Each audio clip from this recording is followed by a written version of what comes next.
Hello everyone, welcome to our YouTube channel keep it simple. आज के video में हम बात करेंगे कि क्या आपको सेकेंडरी मार्केट से सॉवरेन गोल्ड बॉन्ड्स को खरीदना चाहिए या नहीं। तो इस टॉपिक को हम बहुत ही आसान भाषा में इस वीडियो में डिटेल में डिस्कस करेंगे।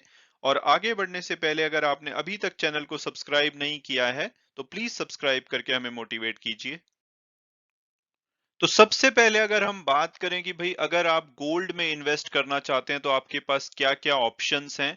तो अगर आप इस टॉपिक को समझना चाहते हैं तो आप मेरा 28 नवंबर वाला सॉवरेन गोल्ड बॉन्ड के ऊपर मैंने एक वीडियो बनाया था, आप उसको देख सकते हैं। मैंने यहाँ पे सभी ऑप्शंस जो कि गोल्ड को खरीदने की हैं भारत में, उन सबको डिटेल में डिस्कस किया है और आपस में कंपेयर किया है। और उसका जो निष्कर्ष निकला था इस वीडियो का, वो ये था कि सॉवरेन गोल्ड बॉन्ड सबसे अच्छा तरीका हो सकता है आपको गोल्ड में इन्वेस्ट करने का, क्योंकि इसके ऊपर आपको 2.5% पर एनम का इंटरेस्ट मिलता है, टैक्सेशन बेनिफिट मिलते हैं। इसके अलावा अगर आप इसमें डिजिटली इन्वेस्ट करते हैं तो डिस्काउंट भी मिलता है।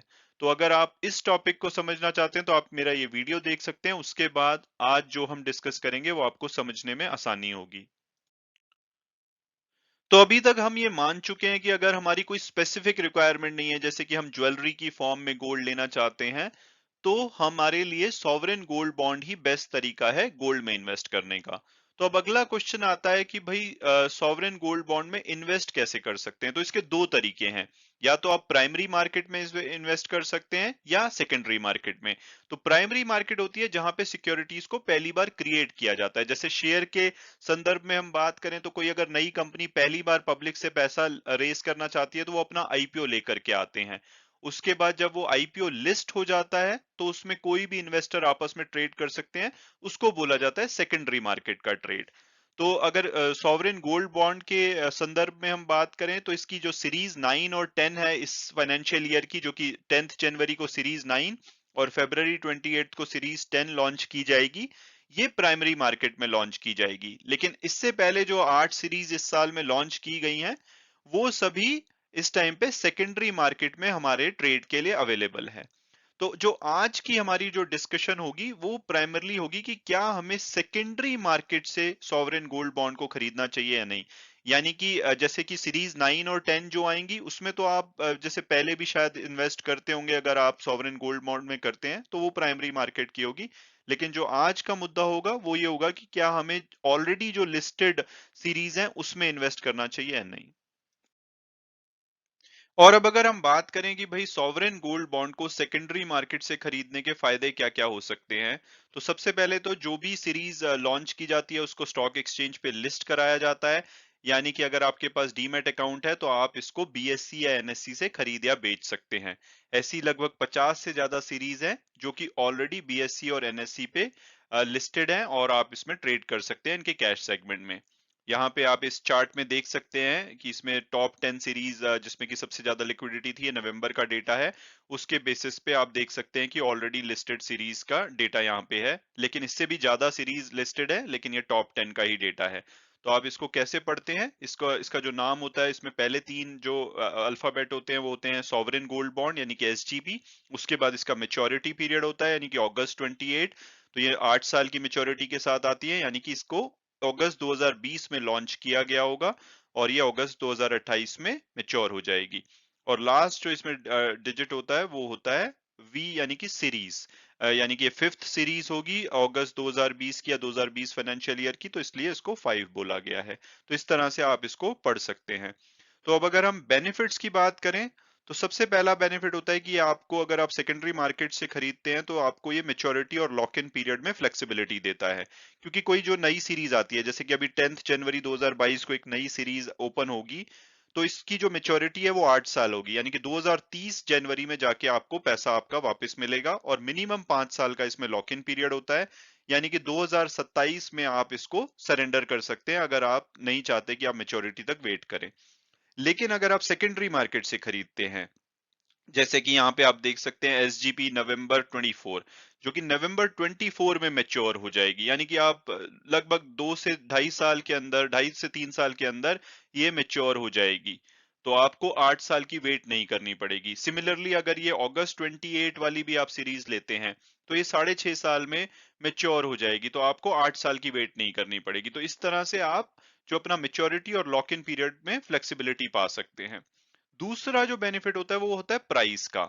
नॉर्मली क्या होता है, सेकेंडरी मार्केट में जो प्राइस होता है वो नए जो फ्रेश इशू आता है उसके प्राइस से कम होता है, और इवन फिजिकल गोल्ड का जो प्राइस चल रहा होता है उससे भी कम होता है। जैसे कि नवंबर 2021 का डेटा है, जबकि 8th सीरीज लॉन्च की गई थी इस फाइनेंशियल ईयर की, तो वो आई थिंक 4791 के प्राइस पे लॉन्च की गई थी। आप देख सकते हैं कि यहाँ पे जो भी इनका लास्ट ट्रेडेड प्राइसेस है, जो कि 10 सीरीज यहाँ पे आप देख सकते हैं, सभी का उससे कम है। हालांकि उसमें 50 रुपए का डिस्काउंट मिलता है, बट अगर उसको भी हम एडजस्ट करें, यानी कि 47 41 माने, तो भी आप देख सकते हैं कि यहाँ पे सभी का, ज्यादातर का, उससे कम प्राइस पे ही अवेलेबल है। दूसरा, अगर फिजिकल गोल्ड की बात करी जाए तो इस टाइम पे 4972 था।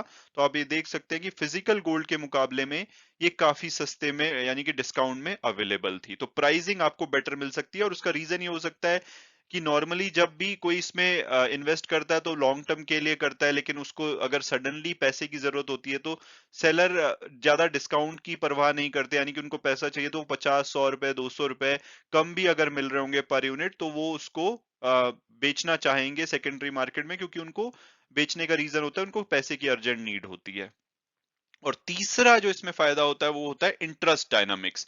क्योंकि आपको ये पता होगा कि इसमें 2.5% इंटरेस्ट मिलता है पर एनम, जो कि हर 6 महीने में, यानी कि 1.25% हर 6 महीने में दिया जाता है।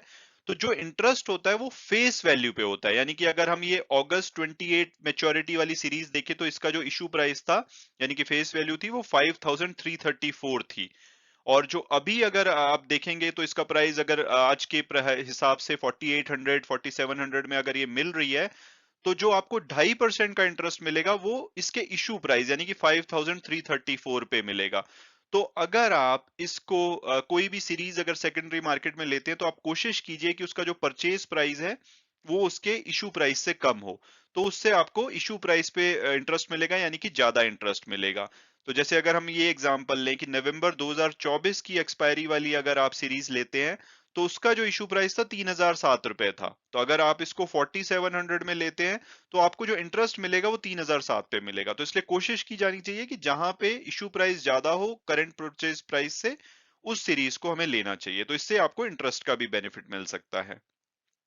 और चौथा बेनिफिट होता है टैक्सेशन बेनिफिट का, क्योंकि आप जानते हैं कि अगर आप इसको 8 साल के लिए होल्ड करते हैं तो जो भी आपको अमाउंट मिलता है मेच्योरिटी पे, उस पे कोई भी टैक्स नहीं लगता है। तो अगर आप, जैसे कि अभी नई सीरीज आ रही है परसों 10th जनवरी को, उसको अगर आप 8 साल यानी कि 2030 तक वेट करेंगे तब जाके आपको टैक्स फ्री रिटर्न मिलेंगी।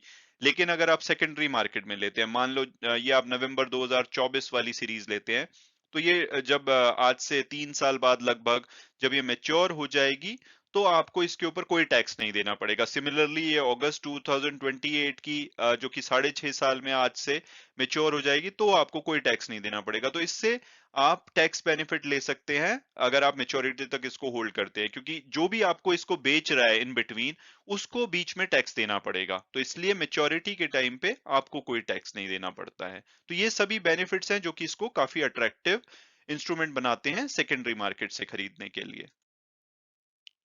और अब अगर बात की जाए कि भाई सेकेंडरी मार्केट की लिमिटेशन क्या क्या हो सकती है, तो पहली लिमिटेशन होती है लिक्विडिटी की।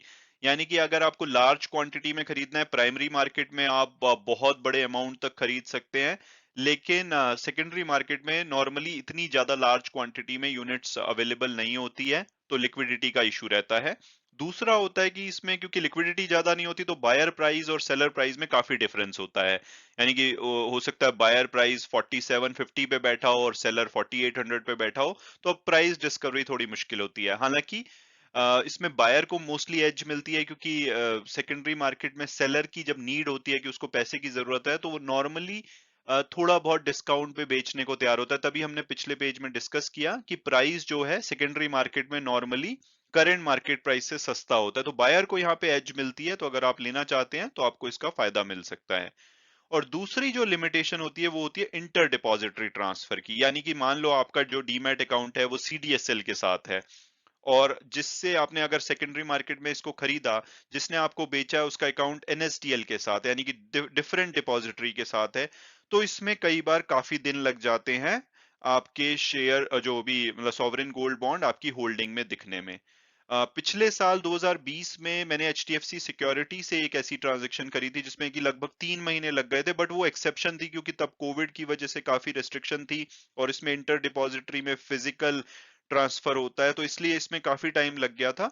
बट अगर आजकल आप करेंगे तो आपको हो सकता है कि 2 से 3 दिन में ये आपके अकाउंट में आ जाए, तो उस बीच में आप नहीं बेच पाएंगे। बट अगर हम लार्जर स्कीम ऑफ थिंग्स में देखें, क्योंकि हम कभी भी सॉवरेन गोल्ड बॉन्ड में इन्वेस्ट करते हैं तो हम ट्रेडिंग पर्पस से नहीं करते, हम लॉन्ग टर्म पर्पस से करते हैं, तो उस हिसाब से अगर 2 4 5 दिन में भी अगर ये आपके होल्डिंग में आते हैं और आप इस बीच में नहीं बेच पाते हैं, तो भी मुझे नहीं लगता है कि ये बहुत बड़ी डिसएडवांटेज है। हाँ, ये थोड़ा सा इसमें इनकन्वीनियंस जरूर है।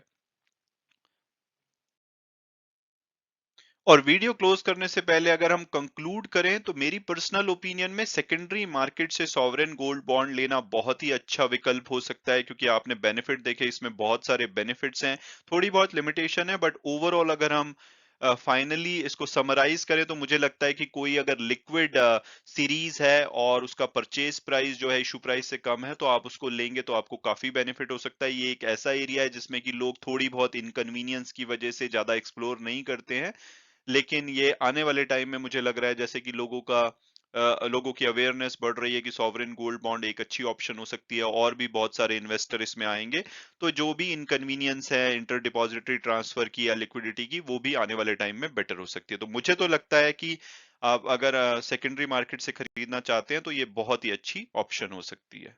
And thanks so much for watching the video and God bless you all.